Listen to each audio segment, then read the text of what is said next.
오늘 하나님께서 우리에게 주시는 말씀은 사도행전 28장 1절에서 15절까지 말씀입니다. 사도행전 28장 1절에서 15절까지 말씀 우리 함께 읽겠습니다. 우리가 구조된 후에 안즉 그 섬은 멜리데라 하더라.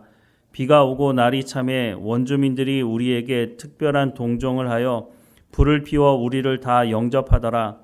바울이 나무 한 묶음을 거두어 불에 넣으니 뜨거움으로 말미암아 독사가 나와 그 손을 물고 있는지라. 원주민들이 이 짐승이 그 손에 매달려 있음을 보고 서로 말하되 진실로 이 사람은 살인한 자로다. 바다에서는 구조를 받았으나 공의가 그를 살지 못하게 함이로다 하더니 바울이 그 짐승을 불에 떨어버리매 조금도 상함이 없더라. 그들은 그가 붙든지 혹은 갑자기 쓰러져 죽을 줄로 기다렸다가 오래 기다려도 그에게 아무 이상이 없음을 보고 돌이켜 생각하여 말하되 그를 신이라 하더라. 이 섬에서 가장 높은 사람 보블리오라 하는 이가 그 근처에 토지가 있는지라. 그가 우리를 영접하여 사흘이나 친절히 머물게 하더니 보블리오의 부친이 열병과 이질에 걸려 누워 있거늘 바울이 들어가서 기도하고 그에게 안수하여 낫게 하며 이러므로 섬 가운데 다른 병든 사람들이 와서 고침을 받고 후한 예로 우리를 대접하고 떠날 때에 우리 쓸 것을 배에 실었더라. 석 달 후에 우리가 그 섬에서 겨울을 난 알렉산드리아 배를 타고 떠나니 그 배의 머리 장식은 디오스구로라. 수라구사에 대고 사흘을 있다가 거기서 둘러가서 레기온에 이르러 하루를 지낸 후 남풍이 일어나므로 이튿날 보디올에 이르러 거기서 형제들을 만나 그들의 청함을 받아 이레를 함께 머무니라. 그래서 우리는 이와 같이 로마로 가니라. 그곳 형제들이 우리 소식을 듣고 아비오 광장과 트레이스 타베르레까지 맞으러 오니 바울이 그들을 보고 하나님께 감사하고 담대한 마음을 얻으니라. 아멘. 하나님은 바울에게 로마에 갈 것을 이미 말씀하셨죠. 사도행전 23장 11절 말씀에 보면 그날 밤에 주께서 바울 곁에 서서 이르시되 담대하라. 내가 예루살렘에서 나의 일을 증언한 것 같이 로마에서도 증언하여야 하리라 라고 말씀하셨습니다. 이때가 바울이 이미 잡혀 있었을 때 하나님께서 말씀하신 것이었습니다. 바울은 어떻게 로마에 가게 될지 잘 몰랐습니다. 우리의 예상대로라면 바울이 그냥 배 타고 자유로운 몸으로 로마에 가면 되지 않겠습니까? 그런데 하나님의 생각은 달랐던 것으로 보입니다. 하나님은 로마에 가기 전에 2년 동안 붙잡혀 있는 그 바울을 통해서 복음을 어쩌면 한 번도 들어볼 수 없는 사람들에게 복음을 전할 기회를 주셨죠. 하나님께서 이렇게 복음을 전하는 이 바울에게 여기서뿐만 아니라 로마에 가게 될 것이다 라는 말씀을 하셨고 바울은 이 말씀을 믿고 아마 2년 동안 붙잡혀 있는 것에 대해서 하나님을 의지하고 불평하고 원망으로 채우지 않았던 것으로 보입니다. 결국 하나님께서 로마에 가게 하시는데 죄수의 신분으로 가게 하셨습니다. 이렇게 죄수의 신분으로 가는 그 길이 사실 만만치는 않았습니다. 배를 타고 가는 도중에도 유라굴라라고 하는 태풍을 만나서 죽을 뻔했죠. 거기서 끝나지 않았습니다. 여러 가지 죽을 수 있는 광경이 있을 때에 하나님께서 바울을 보호하셨고 그 풍랑 중에 모든 사람들이 죽게 된 그 상황 속에서 하나님께서 너희들이 죽지 않도록 하실 것이다 라고 말씀을 전하기도 했습니다. 사도행전 27장 20절에서 26절 말씀에 보면 여러 날 동안 해도 별도 보이지 아니하고 큰 풍랑이 그대로 있음에 구원의 여망마저 없어졌더라. 여러 사람이 오래 먹지 못하였음에 바울이 가운데 서서 말하되 여러분이여 내 말을 듣고 그레데에서 떠나지 아니하여 이 타격과 손상을 면하였더라면 좋을 뻔하였느니라. 내가 너희를 권하노니 이제는 안심하라. 너희 중 아무도 생명에는 아무런 손상이 없겠고 오직 백분이리라.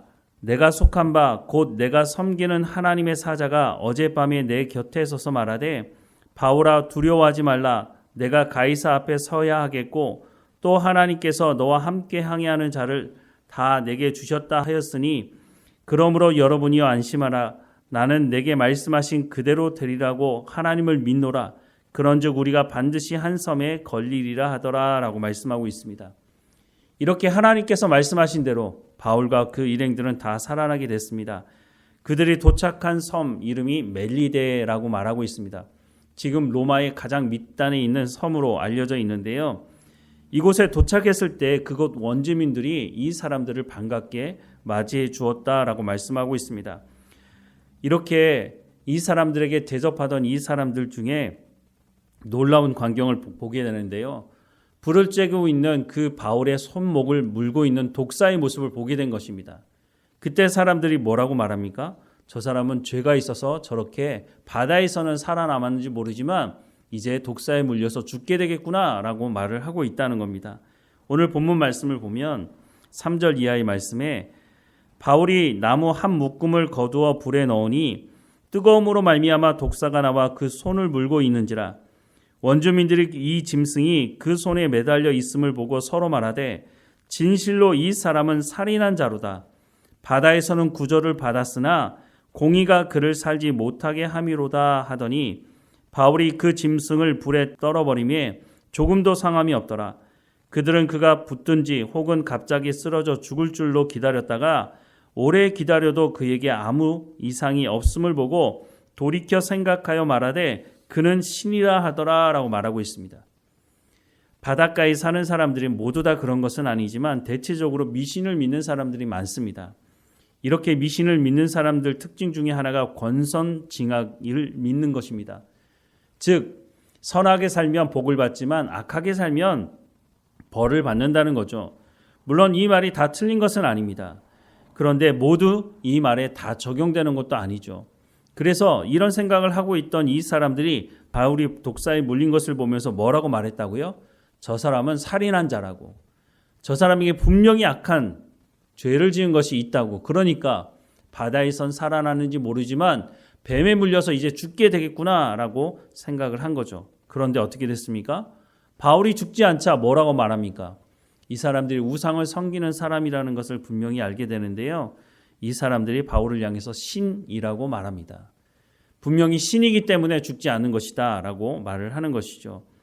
앞서 말씀을 드렸지만 하나님께서 우리가 죄가 있을 때 우리의 죄를 회개시키기 위해서 하나님께서 우리를 책망하시기도 합니다.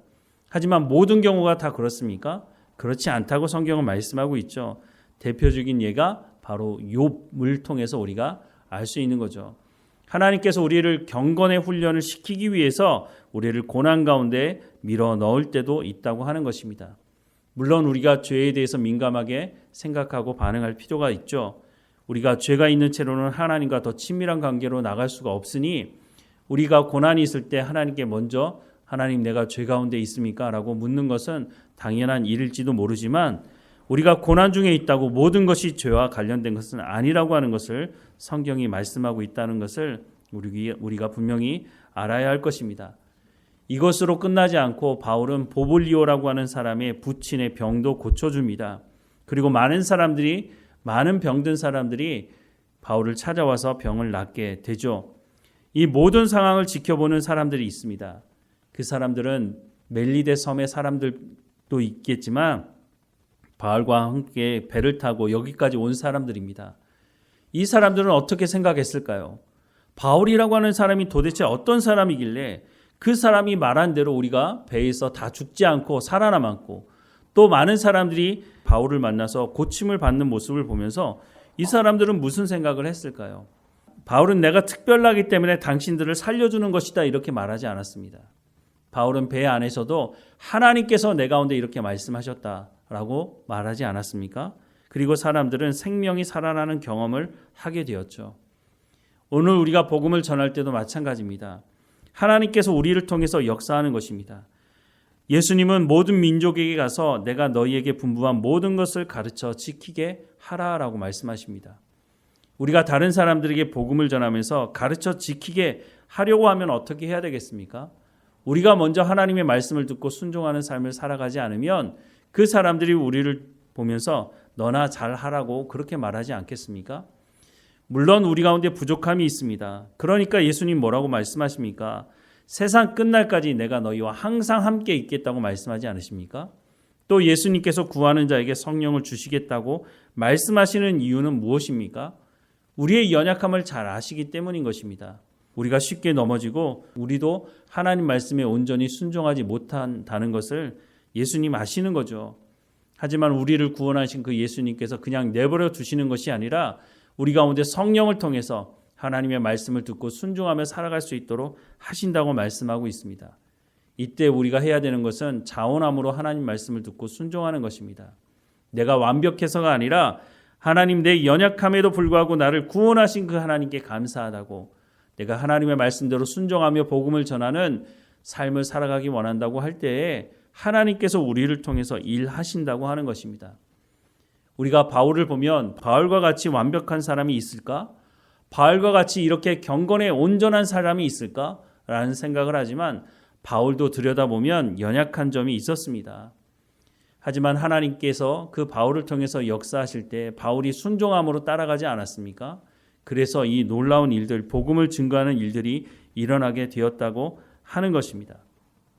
우리가 전도할 때 가장 확실한 전도 방법은 내가 하나님 앞에 겸손함으로 기도하며 순종함으로 열매를 맺는 삶을 살아가는 것입니다. 그럴 때 내가 복음을 전하는 그 복음의 말씀을 듣고 내가 다른 사람은 모르겠는데 당신의 삶을 보니까 당신의 말은 틀리지 않는 것 같다고, 그러니 내가 당신의 말대로 함께 예배하러 가겠다고 말하지 않겠습니까?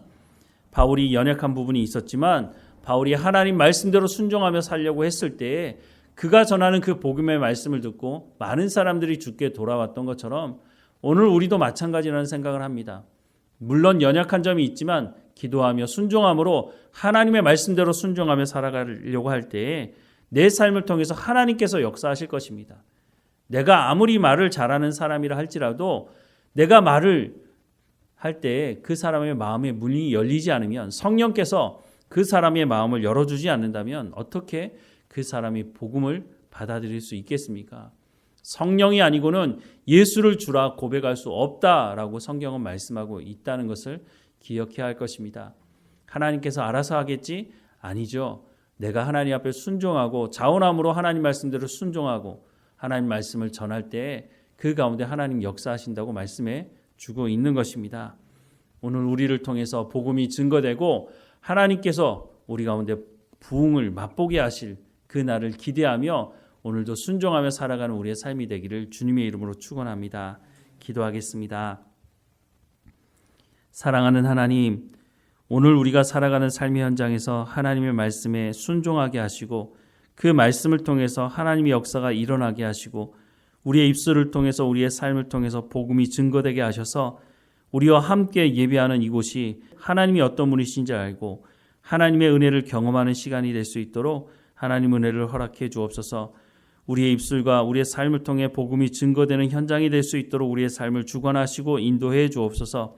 우리 가운데 성령이 충만하게 하셔서 그 성령을 통해서 하나님 말씀을 깨달아 알게 하시며 성령의 열매가 맺어지는 우리의 삶의 현장이 될 수 있도록 은혜를 허락해 주옵소서.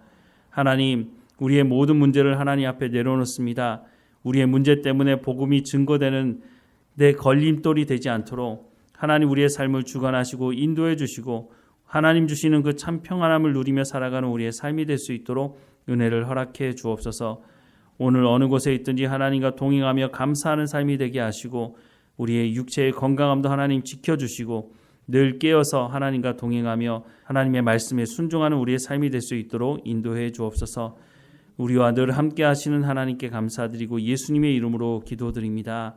아멘.